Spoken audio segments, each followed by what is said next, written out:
Hi friends, Jagannath రథయాత్ర 2025 పూరి జగన్నాథ యాత్ర అనేది June 27 నుంచి ప్రారంభమైంది.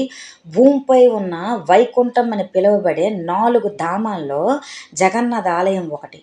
ప్రతి సంవత్సరం ఆషాఢ మాసంలో శుక్లపక్షంలో దేశం మరియు విదేశాల నుండి లక్షలాది మంది భక్తులు పూరికి వస్తారని చూడటానికి ఒక గొప్ప రథయాత్ర జరుగుతుంది. అయితే ఈ జగన్నాథ రథయాత్ర ఉత్సవాల్లో నాకైతే ఒక మిరాకిల్ జరిగింది. ఇంట్లోనే పూజ చేస్తున్నప్పుడు ఆ మిరాకిల్ ఏంటనేది వీడియోని స్కిప్ చేయకుండా ఎండ వరకు చూస్తేనే తెలుస్తుంది. ఈ రోజున జగన్నాథుడు, అతని అన్నయ్య బలభద్రుడు మరియు సోదరి సుభద్రలను భారీ మరియు గొప్ప రథాలపై శ్రీ గుండీచా ఆలయానికి తీసుకువెళ్తారు. అయితే ఈ ఉత్సవంలో అనేక ప్రత్యేకమైన దశలు ఉంటాయి. ఇవి దాదాపు 12 రోజుల పాటు కొనసాగుతాయి.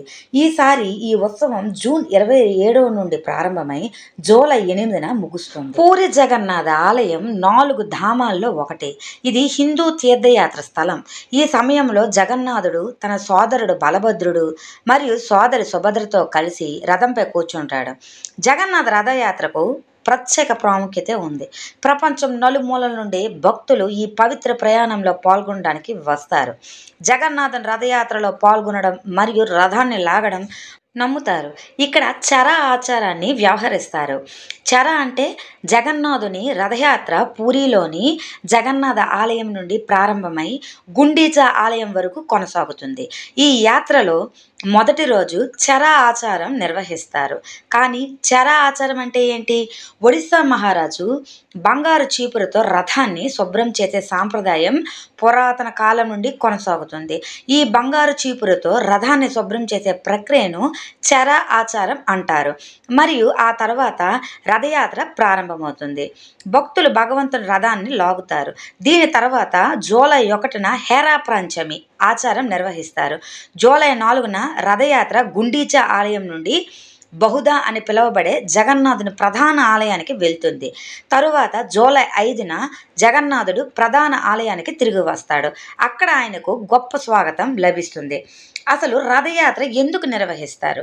స్కంద పురాణం ప్రకారం జగన్నాథుని సోదరి సుభద్ర ఒకరోజు నగరాన్ని చూడాలనే కోరికను వ్యక్తం చేసింది. అప్పుడు జగన్నాథుడు మరియు బలభద్రుడు తమ సోదరిని రథంపై ఎక్కించుకొని నగరాన్ని చూపించడానికి బయలుదేరారు.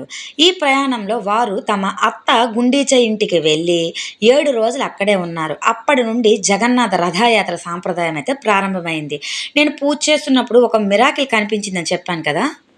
ఇప్పుడు మనకి పూరి జగన్నాథ రథోత్సవాలు జరుగుతున్నాయి కదా. ఇలా రథోత్సవం జరుగుతునేటప్పుడు నాకు ఇలా కనిపించడం అనేది చాలా ఆశ్చర్యంగా అనిపించింది. పూజ మనం ప్రారంభించిన తర్వాత సమాప్తమైన తర్వాత చూడడానికి చాలా విచిత్రంగా అనిపించింది. నేను చూసేటప్పటికి నా కళ్ళకి ఏదో విచిత్రంగా అనిపిస్తే నేను ఎప్పుడైతే కెమెరాతో రికార్డ్ చేశానో అది జూమ్ చేసేటప్పుడు నార్మల్గా చూసేటప్పుడు అయితే నాకు అంత బాగా కనిపించలేదు. కెమెరాతో రికార్డ్ చేసి జూమ్ చేసేటప్పుడు నాకు జగన్నాథ స్వామి యొక్క కళ్ళు అయితే నాకు వాటిలో కనిపించాయి. ఇక్కడ మీరు చూస్తున్నారు కదా, ఈ చిత్రాల్లోని మొత్తం కళ్ళన్నీ మనకి విచిత్రంగా కనిపిస్తూ ఉన్నాయి ఆ దీప వెలుగుల్లో. నాకు ఇలా జగన్నాథ రథోత్సవ సందర్భంగా ఈ పూరి జగన్నాథ రథోత్సవాల సందర్భంగా నాకు ఇలాగా దీపరూపేణ జగన్నాథ స్వామి నాకు దర్శనం ఇవ్వడం అయితే చాలా ఆశ్చర్యానికి అయితే గురి చేసింది. నేను ఒక్కసారిగా నమ్మలేకపోయాను. కెమెరాలో రికార్డింగ్ చేసి జూమ్ చేసేటప్పుడు నాకు అతను చాలా క్లియర్గా అయితే అతని కళ్ళు నాకు దర్శనం ఇచ్చాయి. మీకు కూడా దర్శనం ఇచ్చినట్లయితే వీడియోని తప్పకుండా లైక్ చేసి సబ్స్క్రైబ్ చేసి కమెంట్ సెక్షన్లో కమెంట్ చేయండి. Thanks for watching.